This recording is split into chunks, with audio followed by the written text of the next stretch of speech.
everyone. My name's Jess Crawford. I use they, them pronouns.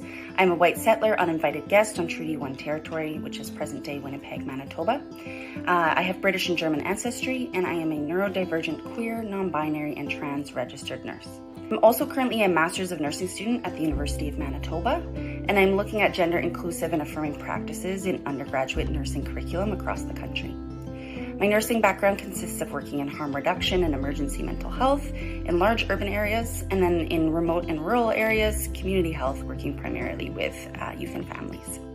I'm very passionate about social justice and anti-oppression work, and I know that I have lots of continuous learning, and that is an adventure I like to be on. When I talk about gender, I can't talk about gender without its relationship to other identity components. So in particular, I'm referring to those that are lumped under the 2S/LGBTQIA+ acronym. And you may have heard other acronyms or other terminology, but don't get tied up in those because they're fluid and changing and they might look different in different communities. That's okay.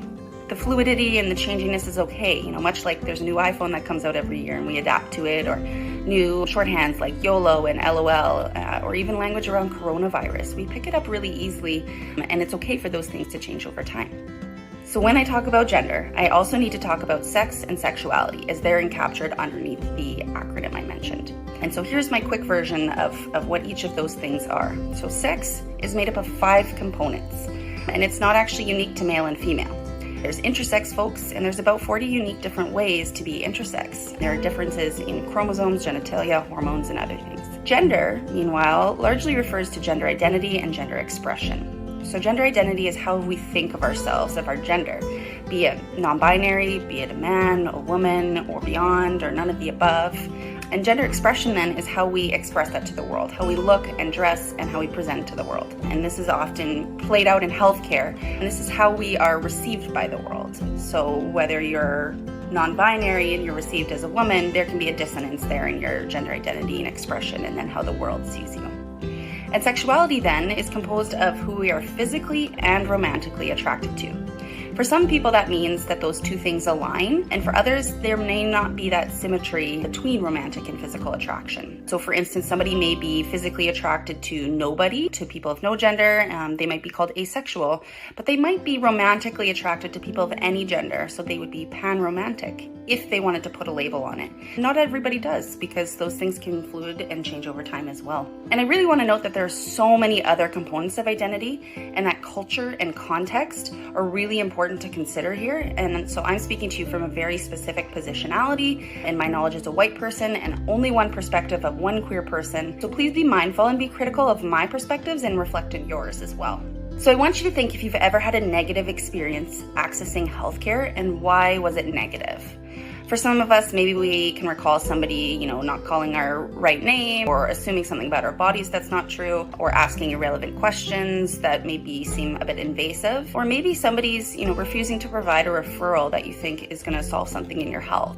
So those experiences can be quite formidable in helping decide whether or not we will go back to that provider in the future. And for trans and gender diverse people, it may mean not going back for care at all. And this includes for emergencies as well. So trans and gender diverse people might not seek care and help when they have a medical emergency because of some of these processes and feelings they have when they're interacting in healthcare and the discrimination they may face. And so this is even despite trans and gender diverse people spending a lot of time researching their healthcare providers and consulting with other queer community members, such that whenever a trans affirming and competent provider is accepting patients, they fill up really quickly. And this is, of course, further compounded and challenging by the shortage of general practitioners in the country and by other identity and social determinants of health as well. But trans and gender diverse people want to be respected and affirmed like cisgender people do. Cisgender means that somebody's gender identity aligns with the sex they were assigned at birth. So some trans and cis people, for instance, take testosterone to feel well in their bodies. Some trans and cis people need breast enhancements or augmentation to feel well in their bodies.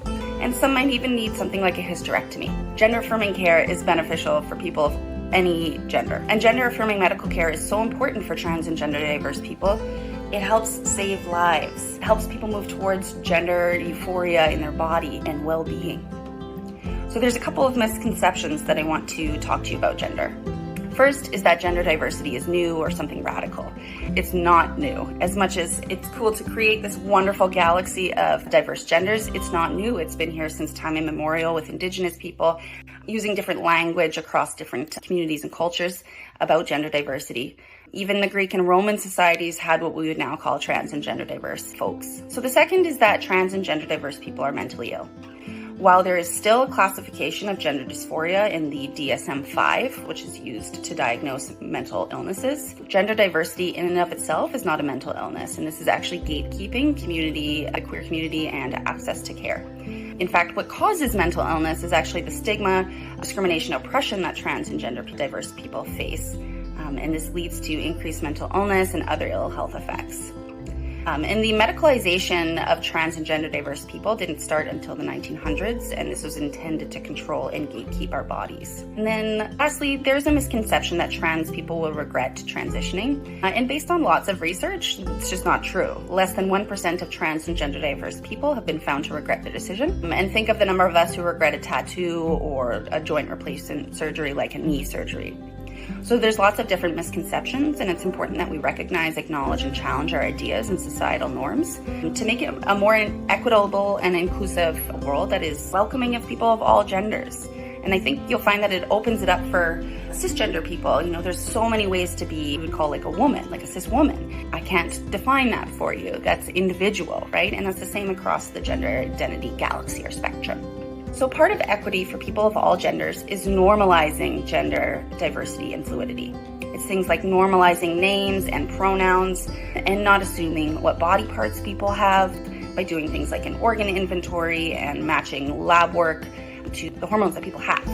But on a larger scale, there's so much work that needs to be done, and we need to collectively call out, disrupt, and dismantle oppressive systems. And so this includes things like colonialism, racism, patriarchy, cis heterosexism, ableism, etc. And so this would include collective and actionable steps towards the Truth and Reconciliation Commission report, towards the Missing Murdered Indigenous Women, Girls, Two-Spirit, and Gender Diverse report, anti-racism and anti-oppression work, and so much more.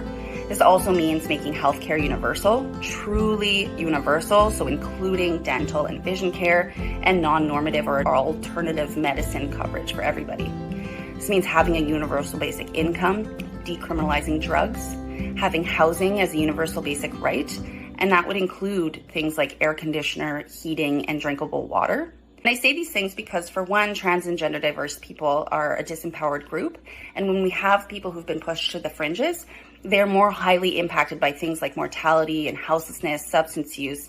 And that's not because of who they are as trans and gender diverse people or otherwise, but it's because the systems that they're facing. And this is especially true for trans and gender diverse people, and even more so for people who meet at different intersections like Black trans people or fat trans people, disabled gender diverse people. All those intersections are so important to consider.